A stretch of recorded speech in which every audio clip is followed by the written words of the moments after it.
মাধ্যমিকে প্রথম Raiganj coronation high স্কুলের ছাত্র আদ্রিত সরকার। তার প্রাপ্ত নম্বর 696, শতাংশের বিচারে 99.43%। মেধা তালিকায় প্রথম 10-এ এবার জায়গা করে নিয়েছে 66 জন। রাজ্যে প্রথম হয়ে উচ্ছ্বসিত আদ্রিত। তবে এই ফলাফল অপ্রত্যাশিত বলে জানিয়েছে আদ্রিতের কথায়, খুবই অপ্রত্যাশিত অনুভূতি ছিল। ভেবেছিলাম হয়তো 1 থেকে 10-এর মধ্যে র্যাঙ্ক করব, প্রথম হয়ে যাব রাজ্যে, সেটা একেবারেই অপ্রত্যাশিত। অভাবনীয় অনুভূতি। মা বাবার স্বপ্ন আজ পূরণ হয়েছে। ক্লাস 11-এর পড়াশোনা শুরু হয়ে গেছে। অন্য সাবজেক্টের তুলনায় বায়োলজি পড়তে বেশি ভালো লাগে। ভবিষ্যতে ডাক্তারি পড়ার ইচ্ছে রয়েছে। তবে 11-12-এ পড়াশোনার যদি অন্য কোনো আগ্রহ বাড়ে, সেদিকে যাব। ফল ঘোষণা হওয়ার পরেই রায়গঞ্জ পুরসভার পুর প্রশাসক সন্দীপ বিশ্বাস এদিন আদ্রিত সরকারকে শুভেচ্ছা জানাতে বাড়িতে যান। তিনি বলেন, শুধু রায়গঞ্জের গর্ব নয়, উত্তর দিনাজপুর জেলার গর্ব আদ্রিত। হ্যাঁ, আমি রাজ্যে প্রথম স্থান অধিকার করেছি। হ্যাঁ, 696 আউট অফ 700। এখন সাবজেক্ট ওয়াইজ জানা যায়নি, স্কুলে গেলে জানা যায়। কেমন লাগছে? হ্যাঁ, খুবই অপ্রত্যাশিত ছিল। ভালো রেজাল্ট হয়েছে ভেবেছিলাম, কিন্তু রাজ্যে প্রথম স্থান অধিকার করবো এটা খুবই অপ্রত্যাশিত। কতটা আশা করেছিলেন? 1 থেকে 10-এর মধ্যে হয়তো থাকবো এটা ভেবেছিলাম, শিওর ছিলাম না, কিন্তু তবু মানে খুবই অপ্রত্যাশিত এক কথা। মানে এই যে তোমার এই যে এত সাফল্য, এটা কার জন্য হয়েছে বলে তুমি মনে করছো? প্রথমেই বাবা মা আর দিদি, সবাই, পরিবারের সবাইকে, আমাদের স্কুল টিচার যারা রয়েছেন, রায়গঞ্জ করোনেশন স্কুলের আপামর যারা শিক্ষক মন্ডলী, এবং আমাকে যারা সারা বছর গাইড করেছেন, প্রাইভেট টিউটর যারা রয়েছেন, বন্ধু থেকে শুরু করে সকলের অবদান রয়েছে। প্রথম কোনো বাধা ধরা শিডিউলে ফলো করতাম না, তবে যতটুকু ইচ্ছে হতো প্রতিদিন ততটুকু করতাম। এবং ভবিষ্যতে কি লক্ষ্য? ভবিষ্যতে আপাতত মেডিকেলে যাওয়ার লক্ষ্য রয়েছে, তবে অন্য কোনো লাইনে যদি ইন্টারেস্ট ডেভেলপ করে তবে সেটা পার্সিউ করতে পারি। কোন স্কুলে ভর্তি হওয়ার ইচ্ছা আছে? আমাদের স্কুলে হয়তো করোনেশন স্কুলেই ভর্তি হবো।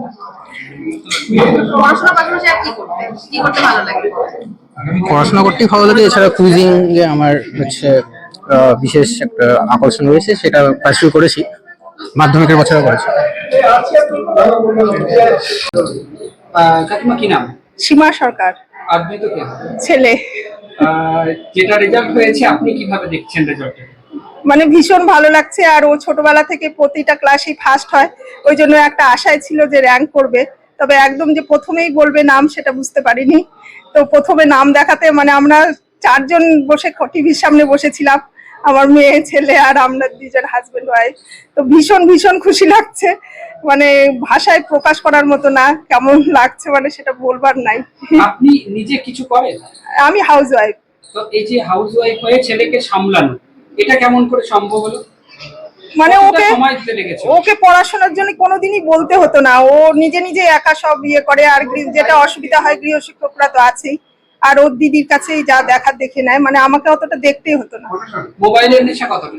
মোবাইল নিলেও দেখবো যে মোবাইলে ও পড়াশোনায় দেখছে, মানে আর ও মানে এর পিছনে একটু পরে গল্পের বই পড়তো, তবে পড়ার মাঝে না। বার্ষিক পরীক্ষা হওয়ার পরে যে সময়টা পেত, তখন ও গল্পের বই পড়তো। মাঠে খেলাধুলার কোনো নেশা নেই? মানে আমার ছেলে এখানে বড় হয়নি ছোটবেলার থেকে, সেহেতু বাইরে বেরোতেই চায় না। মানে বন্ধু বান্ধব নেই বললেই চলে, স্কুলের বন্ধু বান্ধবী যা। আপনার হাতে তৈরি করা কোন খাবারটা সবচেয়ে? ও মাংস খেতে খুব ভালোবাসে, আর বাইরের খাবার খেতে খুব ভালোবাসে, যেমন বিরিয়ানি, মানে বাইরের যেগুলো খাওয়ার হয় ফাস্ট ফুড, এগুলো খেতে খুব ভালোবাসে। আজকে ওকে কি খাওয়াচ্ছেন? দেখা যাক আজকে কতটা পরে সম্ভব হয়, সেইভাবে তো বাজার টাজার করে রাখা হয়নি, হয় রাত্রে খাওয়াতে হবে। এখন তো সময় কিভাবে কাটায়? অবসর টাইম বলতে ও সারাদিন ঘুম থেকে ওঠার পরে বই নিয়ে পড়তেই ভালোবাসে, আর স্নান খাওয়া ছাড়া বই নিয়েই থাকে। দুষ্টুমি বলতে কিছুই বুঝতে পারি না, দুষ্টুমি কি আছে, কেননা ছোটবেলা থেকে এতটাই শান্ত যে মানে ওকে কিছু বলতেই হয় না। ভবিষ্যতে কোথায় দেখতে চাইছেন ছেলে?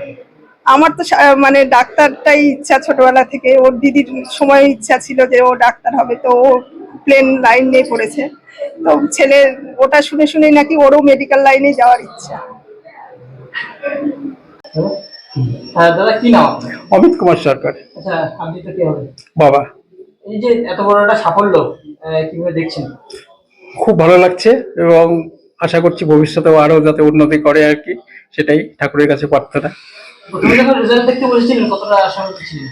আশাবাদী ছিলাম র্যাঙ্ক করবে, তবে টিচাররাও বলছিল মোটামুটি মানে 1 থেকে 5-এ থাকবে, কিন্তু 1 রোল নম্বর মানে প্রথম হবে এটা ভাবতে পারিনি। যখন শুনলাম তখন আনন্দে আত্মহারা আর কি, টিভিতে প্রথম যখন দেখলাম। বাবা হিসেবে আদ্রিতের পাশে এই পড়াশোনার জন্য কতটা সময় দেওয়া হয়েছে? মানে আদ্রিত না, আমি আপনি বাবা হিসেবে বাবা হিসাবে যেটুকু করা কর্তব্য আমি ওকে সবসময় করেছি, হেল্প সেটা করেছি। হ্যাঁ, আর বলবো বলে লাভ নেই, থাক সারে। কি চাইছেন ভবিষ্যতে? কি ভবিষ্যতে ওর খুব ইচ্ছে, ও যবে থেকে বুদ্ধি হয়েছে ওর ইচ্ছে যে আমি মানে মেডিকেল লাইনে যাবো এবং এইমসে পড়বো। জানি না ওর সেই ইচ্ছা পূর্ণ হবে। আপনি কোথায় দেখতে যাচ্ছেন? আমিও ওর যেটা চাই, মানে ছেলে যে লাইনে এসে ও সেই লাইনে উন্নতি করুক, এটাই চাই। আমি কোনো ওর উপরে প্রেশার দিই না বা বলিও না, পড়াশোনার ব্যাপারে আমাকে দিতে হয় না কোনোদিনও প্রেশার। বলছি দাদা, আপনার পাড়াতে এরকম একটা পাড়া না, ঘরের ছেলে প্রথম হয়েছে, তার আনন্দ আমরা উদ্ভাসিত, আমরা গর্বিত, আমরা অহংকারী। আমাদের এই ধরনের রেজাল্ট আমাদের সবাইকে আরো রায়গঞ্জকে আরো উন্নত জায়গায় প্রতিষ্ঠিত করবে। এই সমস্ত ছেলেপেলে রায়গঞ্জের মুখকে উজ্জ্বল করছে। আপনি ধরে নিলে হবে না যে ও তার ব্যক্তিগত জীবন তৈরি করছে, ও রায়গঞ্জকে তৈরি করছে। রায়গঞ্জ উত্তর দিনাজপুর জেলা বীরনগর, আমরা গর্বিত ওর জন্য। ও প্রথম স্থান অর্জন করেছে, আগামী দিনে আরো প্রথম স্থান অর্জন করবে, আরো পরীক্ষা আসবে। জীবনের প্রতিটি পরীক্ষায় যেন ও প্রথম স্থান অর্জন করে, ভগবানের কাছে এটাই প্রার্থনা করব। ওর পরিবারের শান্তি প্রার্থনা করব। ওর পরিবার আমার প্রতিবেশী, সেই জায়গায় দাঁড়িয়ে যে আজকে এত সুন্দর রেজাল্ট, এই প্রথম স্থান অর্জন রায়গঞ্জের মাটিতে, এটাও প্রথম। মাধ্যমিক পরীক্ষায় রায়গঞ্জে প্রথম, এটাও রায়গঞ্জে প্রথম। তাই আমরা জেলাবাসী হিসাবে, আমরা রায়গঞ্জবাসী হিসাবে, বীরনগরবাসী হিসাবে আমরা গর্বিত, আনন্দিত, উদ্ভাসিত। কোঅর্ডিনেশন আরেকবার চকচক করে উঠলো। হ্যাঁ, নিশ্চয়ই কোঅর্ডিনেশন এই ধরনের ছাত্রছাত্রী অনেক উপহার দিয়েছে, আরো একটি নক্ষত্র তৈরি করতে পারবে।